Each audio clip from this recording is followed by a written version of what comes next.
प्यारे बच्चों, जैसा कि हकीम साहब कह रहे थे कि प्रोग्राम के आखिर में आपसे कुछ सवालात किए जाएंगे और वो सवालात जो होंगे उनके जवाबात हमारी गुफ्तगू के अंदर मौजूद हैं।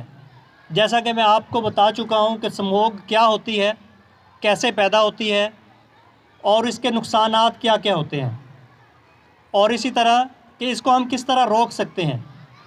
बिल्कुल इसी तरह जैसे हकीम साहब ने बताया कि इस वक्त पाकिस्तान के अंदर जो दरख्त मौजूद हैं, हमारे कुल रकबे का 4.8% के करीब दरख्त मौजूद हैं। हालांकि हमें कम से कम 25 से 40% के दरमियान दरख्त अगर हमारे रकबे पे, हमारी ज़मीन पे मौजूद हों तो हमारी ज़िंदगी बेहतर गुजर सकती है। और फिर हम जब जो साइंस के स्टूडेंट्स हैं उन्होंने पढ़ा होगा कि साइंसदानों ने जो फ़ज़ा के अंदर ज़मीन से हटकर दूसरे सियारों का जायज़ा लिया तो उसमें एक मरीख़, एक ऐसा सियारा था कि जिसके ऊपर सब्ज़ा की कुछ आसार नज़र आए।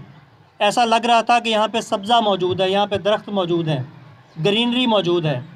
तो उससे उन्होंने अंदाज़ा लगाया कि हो सकता है कि इस सियारे के ऊपर ज़िंदगी मौजूद हो या ज़िंदगी मुमकिन हो, क्योंकि हमारी जो ज़िंदा रहने के लिए जो हमारी बुनियादी ज़रूरत है कि एक तो हमें एक मुनासिब टेम्परेचर चाहिए, उसको कायम रखने के लिए हमारा कौन सी चीज़ साथ देती है? पौधे, दरख्त। फिर हमें ऑक्सीजन चाहिए होती है, तो ऑक्सीजन हमें कौन मुहैया करता है? दरख्त। फिर हमें पानी की ज़रूरत होती है, और पानी कहाँ से आता है? बारिश की वजह से आता है। बारिश से हमारे पानी हमें मिलता है, और बारिश किस वजह से होती है? दरख्त की वजह से। तो इसलिए हमें ज़्यादा से ज़्यादा दरख्त लगाने चाहिए। एक ऐसी हस्ती हमारे दरमियान मौजूद है कि जो पूरे पाकिस्तान के अंदर दरख्त लगाने की और सफाई करने की, ग्रीन पाकिस्तान, क्लीन पाकिस्तान का मैसेज देने के लिए पूरे मुल्क का उन्होंने सफ़र किया। आज हमारे पास मौजूद हैं जनाब मोहतरम ग़ुलाम रसूल पाकिस्तानी साहब। मैं उनसे मुल्तमिस हूँ कि वो तशरीफ़ लाएँ और इज़हार ख्याल फरमाएँ। जनाब ग़ुलाम रसूल पाकिस्तानी साहब।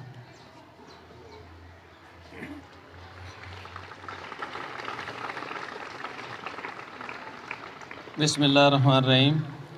मैंने चाइना बॉर्डर, जो कि हमारा चीन के साथ जो बॉर्डर लगता है, जहाँ से रास्ता निकलता है हमारी गाड़ियाँ या पैदल जो रास्ता है, वहाँ से मैं चला और मैंने ग्वादर तक सफ़र किया 105 दिन का। और इस सफ़र में मैंने क्या किया?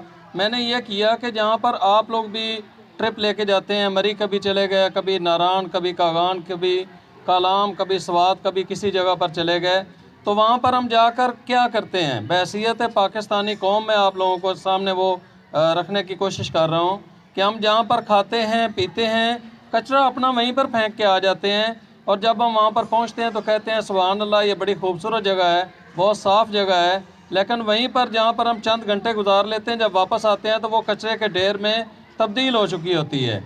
तो मैंने उन झीलों की, उन आबशारों की सफाई की, उन सियाती मुकामात की सफाई की, और करके ये पैगाम दिया कि पाकिस्तान दुनिया के अंदर सबसे खूबसूरत मुल्क है, इसको हमने गंदा नहीं करना, बल्कि इसको साफ़ सुथरा पाकिस्तान आने वाली नस्ल के हवाले हमने करना है। क्योंकि पाकिस्तान पूरी दुनिया के टूरिस्ट के लिए एक जन्नत का मुकाम रखते हैं। उनकी ये जन्नत है टूरिस्ट की।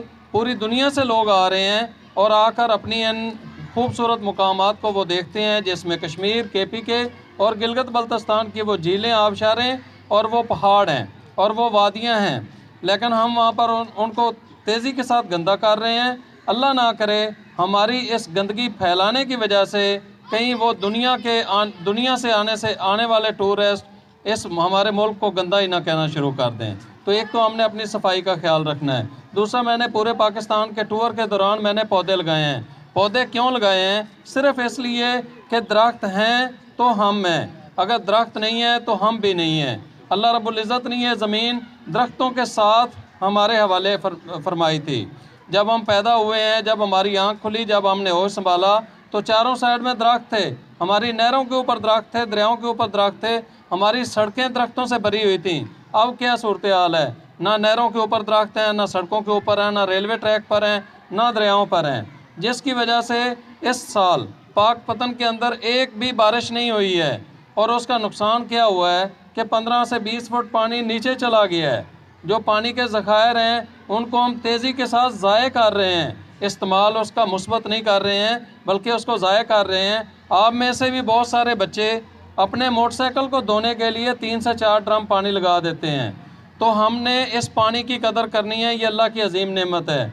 मैं जब किला अब्दुल्ला पहुंचा, बलूचिस्तान का एक एरिया है जहाँ पे अफ़गानिस्तान का बॉर्डर लगता है, तो वहाँ पर मैंने एक बंदे से पूछा आप क्या करते हैं। उसने कहा जी मेरा सेब का बाग था, उसके अंदर 50 मज़दूरों को मैं मज़दूरी देने के बाद भी 40 से 50 लाख रुपया सालाना कमा लेता था। लेकिन अल्लाह ने वो पानी की अजीम नेमत जिसकी हमने कदर नहीं की, जिसको हम ज़ाया किया करते थे, तो उसको इतना नीचे कर दिया कि उसको हम अभी ज़ेरे ज़मीन पानी को निकाल नहीं पाते हैं। पानी 1300 फुट नीचे जाने की वजह से उनकी ज़मीनें बंजर हो गई और उनके खड़े बागात खुश्क हो गए और वो ख़त्म हो गए। अभी वो बंदा कह रहा था कि मैं ख़ुद मज़दूरी कर रहा हूँ। मेरा खूबसूरत बलूचिस्तान भी मेरे पाकिस्तान का हिस्सा है। अगर वो बंजर हो सकता है तो हमारी ये ज़मीनें क्यों नहीं बंजर हो सकती। और बंजर होने से बचाने का सिर्फ़ एक हल है, अपनी सेहतमंद ज़िंदगी गुजारने का सिर्फ़ एक हल है, गर्मी से बचने का सिर्फ़ एक हल है, और वो है दरख्त लगाना। और दरख्त लगाना कोई मुश्किल काम भी नहीं है। ये आपके सामने दरख्तों के ऊपर इतने बीज खड़े हुए हैं, इनको आप उतारें, किसी भी जगह पर ज़मीन के अंदर लगा दें, चंद दिनों के अंदर अल्लाह ताला इसके अंदर जान पैदा फरमा देंगे और ये पौधे बन जाएंगे। और इन पौधों को दरख्तों की सूरत में हमने बनाना है। और दरख्त अगर हम नहीं लगाएंगे तो गर्मी इतनी बढ़ जाएगी कि ये लंटर और फर्श के दरमियान में हम रह नहीं सकेंगे, हमारा पानी नीचे चला जाएगा। और हमारा जो सबसे कीमती जो असासा है वो ग्लेशियर, वो जो पहाड़ बने पड़े हैं बर्फ़ के, वो तेज़ी से पिघल रहे हैं। और उसकी वजह से क्या होगा कि वो पिघल जाएंगे और समुंदर का हिस्सा बन जाएंगे। समुंदर का हिस्सा बनने से कई ममालिक डूब जाएंगे। जो मुल्क, वो मुल्क जो छोटे छोटे मुल्क जो समंदर से भी नीचे रह रहे हैं, तो उनके डूबने का खदशा है और पानी नापेद हो जाएगा। इसलिए हमने अपनी आने वाली नस्ल को सेहतमंद ज़िंदगी देनी है, ज़्यादा से ज़्यादा दरख्त लगाने हैं ताकि हमारा ये मुल्क सरसब्ज़ और शादाब हो जाए। जिस तरह मिसाल दी इन्होंने कि 25% दरख्तों का होना ज़रूरी है। मिसाल देता हूँ, अगर 100 किलोमीटर का हमारा शहर है, मिसाल दे रहा हूँ, तो उसमें 25 किलोमीटर सिर्फ जंगल होना चाहिए। फिर हमें साफ़ सुथरी ऑक्सीजन मिलेगी, फिर हमारी फ़ज़ा साफ़ होगी, बारिश होगी, बारिश की वजह से फ़ज़ा साफ़ होगी। इसलिए वो बच्चे अभी मेरे साथ वादा करेंगे जो 3-3 पौधे लगाएंगे। कितने, मैं अकेला कितने लगाऊंगा? ज़्यादा से ज़्यादा मैं चंद हज़ार लगा लूँगा। अगर आप सब मेरे साथ मिल जाएंगे तो हम हज़ारों नहीं लाखों पौधे लगा लेंगे। तो वो बच्चे जो 3-3 पौधे लगाएंगे, और वो पौधे भी आपने नाम करने हैं। उसमें से पहला पौधा आका करीम सल्लल्लाहु अलैहि वसल्लम के नाम का, दूसरा पौधा अपने असातिज़ा कराम के नाम का, और तीसरा पौधा अपने वालिदैन के नाम का। तो वो बच्चे हाथ खड़ा करें जो 3-3 पौधे लगाएंगे। माशाल्लाह, बहुत शुक्रिया, नीचे हाथ कर लें।